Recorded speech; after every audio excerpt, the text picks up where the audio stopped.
SoCalQOL. We are having technical difficulties, but that's okay. We are here. We are ready to rock and roll. And yes, it is Transformation Tuesday. And basically, what that means is that we are going to talk about the hashtag 365 experiment. Sing it with me. 365 experiment. 365. I like it. I like the song. I like what it stands for. But in all honesty, I had no idea we were already in our fifth week. Our fifth week of this experiment. And I mean, I could say it's been going swimmingly, but I think what it is doing is it's challenging me as an individual, working on my wellness, trying to better understand who I am, how my body works, and how to exploit the things that do work. So it is an experiment, which means that we are testing things that are known facts, but we are also altering the, I don't want to say requirements, but we're altering our expectations to be very practical, simple, and doable. That's one thing that I've learned even after the third week. Uh, it was very obvious that you're not going to be able to do everything you set out to do, but there are variations and modifications of those things that you can lean on and use as a framework or use as a stepping stone to get to the ultimate goal, which, who knows what that is. Depending on your wellness, it might be something completely different than mine. It might look completely different than mine. It also even might not even, or I should say this, my expectation for a certain type of wellness might not even be a fraction of what you are trying to do or can do. So, but the idea is 365 days. You have to think long term, macro, because in the micro, that's when the shit hits the fan. That's when you yourself get thrown a whole bunch of stuff that, whether it be lack of sleep, whether it be a problem at work, whether it be a problem at home or in a relationship, whatever the case may be. And you need to make sure that the things that you're asking yourself to do every day are going to withstand those complications and those realistic realities. So without further ado, we're going to cut to our screen. Oh, I need to actually go over here. All right. Let's see if we can get some big picture on the picture screen. Okay, I'm leaving this one small because I don't want you to have to see like too much detail. You know what? Screw it. Woohoo! Oh, and I'm going to say bye-bye to myself because oh, wrong one. You don't need to see me. Where is this screen? Built in. Here we go. Okay, so for those of you who can't actually see what we see, basically, we are very happy. We are very happy with the results that we're seeing. The best thing I can say is that the little bit that comes off every week of fat and the little bit we add of muscle it's super subtle, but it's just cool. It's cool to see the changes. It's cool to see how much of a change can happen with literally 5 weeks of doing some of the most simplest things that you can imagine. And yet here we are, in our second month, and we're actually getting real results, So right off the bat, I don't know if you guys can see this. I'm going to try to zoom in. But there's a part of my arm right here where basically I guess it's my bicep starts. So from my shoulder down to my bicep, there's an indent. It's literally indented. Like it's not a little flabby, it's not a little flabby line like this one over here. If you can see, on my first shot of the beginning of the year. You scroll over and there's an indent. Look at that. Holy shit. I mean, for some people that's enough. That's enough of a reason to do this experiment because you get that little result. But other than that, I mean, my pecs are definitely getting more definition. They're not getting bigger. Whereas in the beginning, they were basically like, A cups. Then you scroll down. I mean, my abs, which I don't have abs, but the place that a 4-pack would exist and or 6-pack is pretty much the same. But then once you get down towards where my love handles are, I mean they're pretty much the same, but they're a little bit flatter versus pointing out. But the biggest thing as far as a difference in my gut is the little I can't remember what they call it, but the little line that goes to towards your crotch. Those little lines are coming in pretty nice. And then my little chub, my little gut is still getting flatter and flatter, so that's good. I don't know what this line is. Honestly, I think I was sitting here doing some other stuff and podcasting some other things, which is why there's a line on my stomach. But whatever, I don't care. But yeah, overall, I mean, I'm impressed. I think it's pretty cool that I'm seeing what I'm seeing after only 5 weeks. But yeah, let's go to the next slide. All right, we got our good old walking and running distance. Our average is 8 miles. I don't think we missed a day this week of working out. That definitely happens. But I don't believe that it's happening. It happened this week, which is nice because that can really hurt you.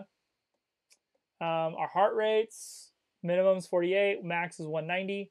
Now, max being 190, the reason why that is because, and I'll go into more detail in a little bit, but long story short is I carbo loaded on that Wednesday. That Wednesday was essentially the last day of the month. Well, that wasn't the last day, but it was one of the last days of the month. And it was almost like I just kind of knew if I didn't give my body some kind of like gratification on the eating a lot of, good food, and I never gave myself any bad food, like a lot of bad food, that I could relapse. I could just be like, you know what, I'm done with this whole thing. I don't want to do an experiment anymore. I just want to eat whatever I want to eat. But what that did was it actually got me even more motivated after I ate this slew of carbs. And I can't recall exactly what I ate, but it's not the good stuff. It's a lot of crap, but it was like almost keto friendly crap, but it was still enough for me. I think I had 150 grams of carbs. We'll see that in a sec. But I ended up doing sprints, and it's something that I didn't plan on doing, but at the same time, I would love to do like an ultimate frisbee game. I would love to, put sprints in my weekly routine. I guess I need that extra motivation before I do it. So my heart rate got up to 190 because I was sprinting and, doing the anaerobic thing, getting into a place where I'm burning a lot of glucose, and, it's gonna get rid of, well, it's at least gonna make me feel like I got rid of most of the downsides of eating carbs, which, as we all know, carbs are great for high heart rate, high intensity workouts. So sprinting is great for that. And for whatever reason, I have more energy to do it when I eat the carbs. So it's not only a mental game, it's also, a physical thing. But yeah, heart rate 190, stand hours. I almost hit 20 hours, which is insane because Sunday, what did I do Sunday? I must not have slept in. I must have woke up super early and then I stayed up super late. Enough to where, if I went to sleep at 2 and then didn't go back to sleep until, well, no, I'd have to be, was it 2? Yeah, 2. and then didn't stop moving until 10, or didn't not stand for 20 hours. It's pretty crazy. Um, oh, it's not even 20. Sorry, it's like 18, but plus or minus that. But yeah, average is 14. I missed it 2 days. I didn't get my stand goal, which is fine. Exercise minutes, you can see on that Wednesday, I almost hit 250 minutes because I did 3 workouts. I did walking, yoga, and then sprints. But for the rest of them, in between 100 to 125. Average was 130 minutes. Heart rate, resting heart rate, 53 to 62. Not too shabby. Sleep. Okay, we're gonna talk about this. So, as you guys probably know, I'm doing another challenge, um, in my personal brand, the Scott Trigloff Experience. Ooh, that's the podcast name. Other than my name on social media, but crap, because I don't think I talked about it here. Maybe I did, but long story short is I've been playing around with the idea of having what they call a modified biphasic sleep schedule. And all that means is that you sleep about 4.5 hours at night, like when you normally go to sleep, midnight to, 4 or 5 a.m. Then you wake up, you get some work done, you walk, you say hi to the wife, you know, go run some errands, you take care of business, and then, roughly by the late afternoon, maybe 2, 3, 4 o'clock, you take a nice little 90-minute power nap. And then through that gets you not only the energy, but just the ability to stay up for another 5, 6 hours until midnight, when then you go back to sleep. Instead of going to sleep at midnight, getting up at 8 o'clock, staying up till midnight, going to sleep at 8 o'clock. Because I don't know about you guys, but I just feel like, once again, one of my hashtag 365 experiment goals is in occupational wellness. And one of my occupational wellness goals is to get up early every day. Well, as I'm losing more weight, as I'm gaining more muscle, as I'm eating more protein and trying to not eat as many carbs as I have to, roughly 50 grams a day at the most, hopefully. But what I'm realizing is that's almost not even enough. Like, even if I hit 200 grams of protein, there's still a part of me that, like, it needs more energy. And so when you're not feeding yourself enough, a lot of times you just need some extra sleep. And I've been indulging. I haven't been resisting in that. If I feel tired, I'm going to go back to sleep, because I just know the repercussions later of me, like, trying to stay up, and, God forbid I get angry and, argue with my wife or do something stupid. Like, I don't want to do that. So I have been sleeping in, which is probably why my average has been 6 hours, or no, 5 hours it says, but that's also only capping me out at 7 o'clock now. I raised it to 7 because I knew that I was sleeping in longer. And yeah, I don't want to show you guys the actual time because it might be something like 10 o'clock or something.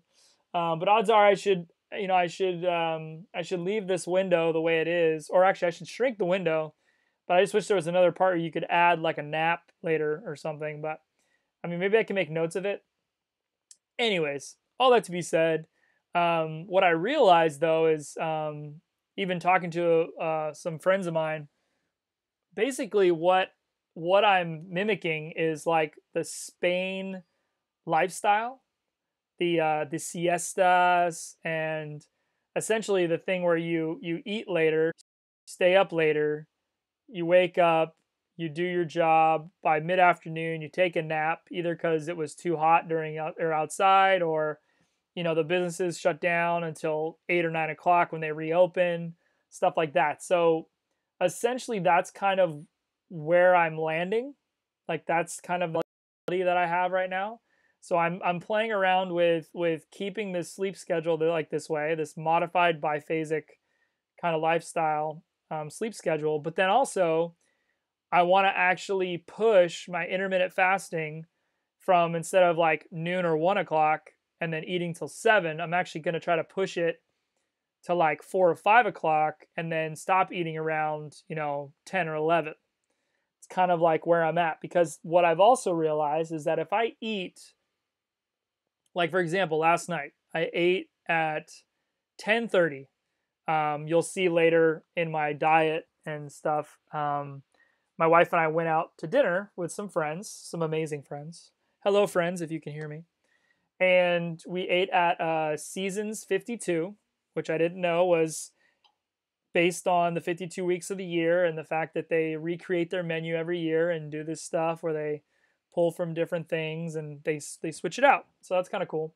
And they used to do this thing where they would have it be under 3 or 500 calories. Now they kind of just don't really do that, but you know, their desserts are very small and dainty, even though when I had one of the desserts, yes, I had a dessert, this coffee thing, it ended up having, 30 grams of carbs. And at that point, I'd only had 19 that day. It's hilarious. So I got all the way through all my meals and after dinner, I had to eat this dessert. And once I ate it, I looked at the calories and I'm like, yep, that was 30 grams of carbs. So I'd automatically gone up to like 50 grams, which is usually my max. But then I was like, you know what? I'm just gonna kind of indulge right now. And it was later. So I ended up grabbing a In-N-Out 3x2, or no, it was just 2x2. Lettuce wrapped, whole grilled onion, and scarfed that thing down. And then I was like, you know what? I'm just gonna top it off because at that point I was at 60 something grams. So I topped it off with a couple Ghirardelli dark chocolate candies, and it was wonderful. Tasted great. But so I crash at like 10:30. Ended up waking up at 2, and I was up. It was like the first time ever that I'd been up this whole year that early and actually felt like awake. And so I'm blaming it on the fact that I not only ate carbs, and carbs is what gets me up. If I crash like with a food coma, but then I get up in the middle of the night, odds are I'm going to be awake because of the glucose. And so, regardless, I get up at 2, realized that I needed to do some work. So I did a couple hours worth of work. Then I was on social media for like an hour. And then I got ready for the day, took my blood pressure, brushed my teeth, charcoaled it up. And then I went on a walk for 2 hours. It was like, and then by 8 o'clock, I'd already been up 3, 4, 5, 6, 7, 8. Already been up for 6 hours. Did some amazing work. Had some wifey time, laid with her, watched The Bachelor, and but then I crashed halfway through The Bachelor. Woke up an hour or so later. I think she went to the gym. Yeah, she went to the gym. I kept sleeping. Ended up waking up at like 11-ish. And then I've been up ever since. So all that to be said is that this whole 4.5, 5 hour sleep for the main part of the night, and then waiting till later to take a nap, power nap, and then continue on, plus switching my intermittent fasting to later, I just feel like, if I do embrace this Spanish lifestyle, the Spain lifestyle, and embrace the siestas and really really just do it, I really feel like I can capitalize on my strengths, ignore my weaknesses, and really just make something out of nothing. Honestly, I at this point, in the experiment, I don't feel like I have hit my full potential when it comes to all the things that I would like to do. But I think if I get the sleep down, it's going to overflow into a lot of the other wellnesses that I'm trying to hit on. So that's my sleep speech. Apologize if that put you to sleep, but no pun intended. But yeah, I'm excited. I'll figure out what to do with this. Yeah, it's hard. I mean, unless I like make the span like midnight till like 6 o'clock at night, I don't think there's any way for me to gauge my sleeping. Um, but maybe that's the only way to do it. I don't know. But I would be curious to actually be able to uh, to gauge it and really pay attention to exactly how much I'm sleeping. other than just writing it down. But if that's the case, I mean, it'd just be cool to see this number be more accurate. So we'll look more into that. The good old activity ring, weekly look at. Stand, I hit 5 of the 7. 7 out of 7 exercise days, 7 out of 7 move days. Steps are looking good, anywhere around 15,000. It's my average. Active energy, if you can see up here, I almost hit 2,000 calories for my my active energy calories for that one Wednesday when I did sprinting, yoga, walking, and then ate a whole bunch of carbs. So those high intensity workouts, you guys, those carbs can really do that. But let's see if we can get to our diet. Resting energy, mostly 2,000 every day. Average is 1,800. Today I haven't hit 15, but the night's still young. Workouts, once again, I did 4 hours on that one Wednesday, 3 hours on Sunday. Can't remember what I did, but I can look later if I want. Rest of the day is about 2.5. So that's my average. Saturated fat. Okay, here we go to the diet. So last Wednesday, didn't have bad saturated fat. It was Monday. It was the night out. So I could be like, hey guys, what day did I eat out this week? And you guys can be like, Monday. Because that's the highest saturated fat you can see. It says 80. I went up to 80 grams. I haven't done that probably in a long time. Total fat. Total fat consumed. Looks like 150 on Monday and almost 150 on that Wednesday. So not a good week there, but once again, we burned off a lot of calories and we indulged that Monday. Dietary sugar, basically the same thing, high on Wednesday and Monday. Everything else was averaging 26. Sodium, 5,000. When you eat out, you guys, that sodium is brutal. Fun fact. So my wife and I went to Costco. I need to film like a Costco run with my wife because it's fun. You get free samples, and there's a few other YouTubers that do it, and it's just interesting. It's interesting to see what people see and what people don't see when they go shopping at Costco. But it's another thing. I feel like it's a very adult thing to do the wholesale purchase thing. It's easier just to like grab stuff when you need it or buy fast food, but when you can actually put $30 into a thing of meat, purchase a thing of meat for $30 and know that you're actually going to be able to eat it all and eat it correctly, meaning not putting a whole bunch of shit on it or, eating it with mashed potatoes and, corn or carrots or just bad veggies, bad carbs, lots of bread. But when you can do that and basically know that you're investing good money into yourself, into your diet, into your lifestyle. But all that to be said, went to Costco and I needed to decide whether I was going to spend money on things like more canned chicken breast, more canned tuna,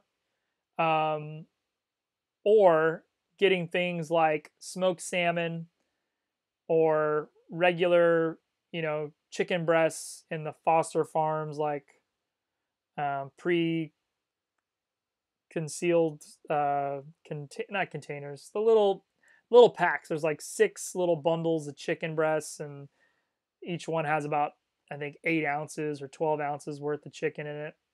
But so I was debating. I was like, do I get the canned stuff with a lot of sodium, but it's easier to cook with? Basically, I just open up the can, pour it into my food, eat it. Or do I go the super amount of prep time food? So the Norwegian smoked salmon isn't bad, but it's the it's the chicken breast, which I then have to cook. Then after I cook it, probably let it cool, then mash it up, then put it in my food, or just eat it, raw with some sauce. But I chose the latter, people. So, um, the sodium that you're seeing right there, I'm still under 1,000. I think even after I eat my salad today, I'm not having pork rinds. I'm trying to think of anything else that I'm trying to stay away from. But yeah, the canned tuna stuff, the canned chicken, um, I don't have it. So I literally have made chicken. It's resting. I'm gonna, break it up, put it into some avocado, some lemon juice, season it, throw in some garlic powder, some Italian seasoning, mash it all up, combine it. Probably throw in a piece of red apple in there, give it some crunch. Throw that on top of the mixed greens, and then yeah, have this big ass salad. And I don't foresee it going past 1,000. But if I can keep it that low for a while, I mean, goodness gracious, like it'll be exciting. So yeah, so I'm excited about that. Um, yeah, I think that's the only Costco update slash sodium reduction that I can talk about. But yeah, I'm excited to look at the next week. Protein, we had 200 yesterday. All the rest are pretty normal, 150 grams, except for today. I haven't hit 100 yet, but I need to. Fiber, Thursday I had a lot, and that was because of, I believe, the tofu. So I bought just a extra firm tofu. I chop it up into little blocks. I toast it, and then I usually just mix some kind of sauce with it. It's usually bad sauce like Panda Express orange chicken sauce, or they have another one that's like Mandarin sauce. But if I do a tablespoon of that with a whole freaking 12-ounce thing of protein of tofu, there's just a lot of fiber in that. So I don't know if I'm gonna keep doing that. I used to do it a lot, but obviously there's a lot of estrogen in that, and I'm a man, but I just, I don't want to have too much estrogen. Um, you know, my wife, my wife doesn't want me to have too much estrogen. That's her job. Dietary cholesterol, I'm, yeah, averaging 1,000. I think that's good though. Still haven't looked that up yet. I apologize, people. We talked about LDLs, talked about HDLs. We're working on that side. So until we get a grasp on that, then I'll figure out exactly how bad these numbers are. But it's interesting that I've eaten pretty healthy today. Granted, I've had eggs, I've had steak. I cooked it in coconut oil instead of butter, but which that doesn't usually. I don't think it absorbs into the meat and the food as much because I drain a lot of it after. But other than butter would soak into it more, and it adds flavor, but it also adds cholesterol. I'm not dogging on butter. I have to watch my heart. So for anyone else who's just trying to get through some weight loss, it's a great thing to add. Keeps your, full and not hungry. But for all of you other people like me who have a little bit of a little heart watch um, part of your routine, your daily routine, that's something that you can try to substitute. Dietary energy, yesterday it was 2,500 calories, and then that last Wednesday it was almost 2,500. All the rest are averaging 18. 2,000 I think is normal for me. Carbohydrates, last Wednesday I had the most actually, over 125, but then yesterday I had about 75. Yeah. Now we're getting to the heart stuff. We got our cool little wiggly line from our cardio app, cardio with a Q. And I think I might have missed this on the 3rd. I didn't do 2 readings. That's why it says 124 over 71. All the other ones are basically in the 1 teens, the 115s, the 110s, the 116s. But yeah. Oh, this was cool. So let me try to take this off over here. So If you look over here, so this is my heart rate, right? I can zoom in. So here's my heart rate. Boom, ba-dum, ba-dum. I believe it's resting. So when I took my readings, but then I found this little tab, and I lifted up the tab. It said for January 2019, my average SYS is 119, DIA is 72, and pulse is 63. Min was 100 over 57. Max was 137 over 88. Minimum heart rate was 50. Max was 82. So I just thought that was kind of cool. I'd never seen that tab before, and so I was like, oh, that's exciting. I should share it with everyone at SoCalQOL. So that's what I just did. But yes, got the heart rate down. This was kind of cool. So yesterday I weighed myself, and I look at this little drop. This was actually 170.8 or something. So I was excited about that. And then I went to go eat out at the restaurant, and I'm back up to like 174. Woohoo! So it happens. You guys don't be stressed. Don't get confused about the readings. Your scale is your scale. It's not trying to piss you off, but it does suck when it goes up. Or depending on what you want, if it goes down and you're trying to gain muscle, I totally get it. But yeah, that was just cool to show you that, I kept my diet good. I was, working hard and, progressing, and then I went right back up.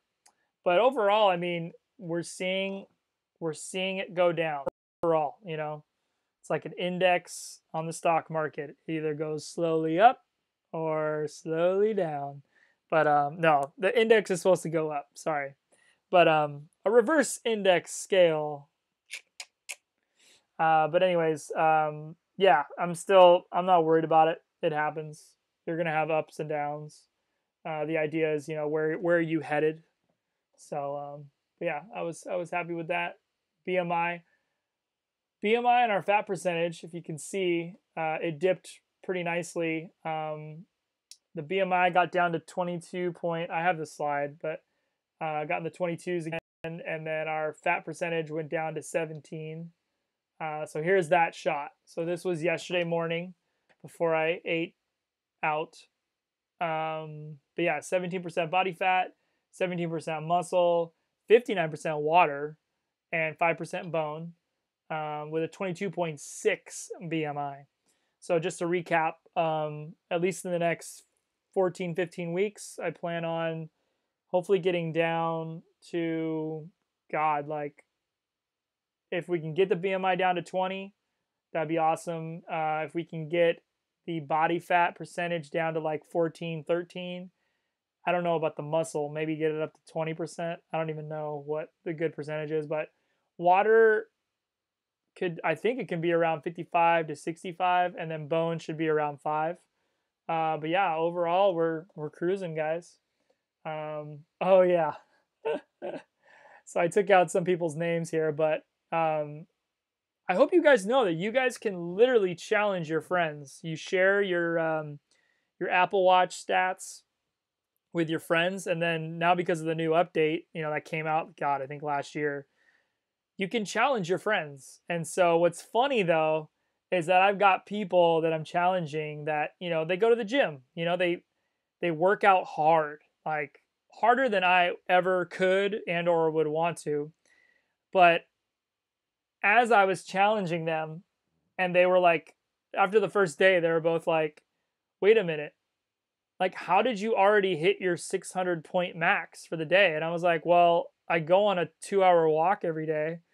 That's like 75% of it right there. And then if I'm just up, I'm naturally burning calories. And then, so it's just funny. Like, I was like, you guys got to be consistent with your workouts. Otherwise, y'all ain't going to beat me. Like, I can hit 600 every day. So I hope that's, and this, so the top one has been after 5 days, or maybe today's the 5th day or 6th day. I don't know. But the max you can get is 42, and I'm at 35, 30. So I think this is the 6th day. So tomorrow's the 7th day. So I don't know if I don't think I did 600 every day yet. I think I missed it yesterday, but only by a few points. So I'll definitely get over like 4,100 for that first one.